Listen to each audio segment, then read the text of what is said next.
qui plaît? Qu'est-ce que les jeunes générations ont envie d'acheter quand on voit aujourd'hui que l'artiste Maurizio Cattelan vend cette fameuse banane à plus de 6,2 millions de dollars. On se pose justement cette question. Je crois que on m'en a parlé tout à l'heure, l'artiste qui était avant toi. Tout le monde me parle de cette banane. Alors, justement, moi aussi, on m'en parle tout le temps. Ça fait des semaines. C'est l'œuvre actuelle, mais alors du coup, c'est aussi révélateur sur cette société actuelle, sur ce qu'on recherche aussi dans l'art. Ouais, tu as raison. Moi, je pense que l'art est le reflet de toute façon toujours de notre société. Ça, c'est sûr. Après, je pense pas que ce soit non plus très révélateur de ce que les gens aiment, des prix qui s'envolent comme ça. C'est voilà un peu le marché spéculatif.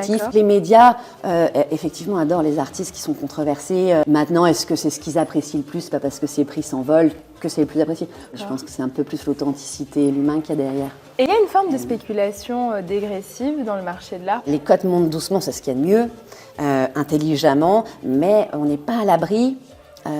Voilà, que ça redescende un peu, en général c'est ce qui se passe, et pour mieux remonter peut-être. Et il y a une différence entre ce que les amateurs et les collectionneurs recherchent ou pas? Ce que j'ai remarqué sur mon parcours, c'était toujours quand même un achat quand même par le cœur. Je pense que c'est important de prendre son temps avant de se lancer dans ce marché-là aussi. Hein. Vaut mieux avoir une petite formation. Il y a le jeu aussi, ça doit exciter pas mal de personnes. Je pense que c'est les réseaux sociaux qui vont redonner le pouvoir, et ce n'est que le début, aux artistes.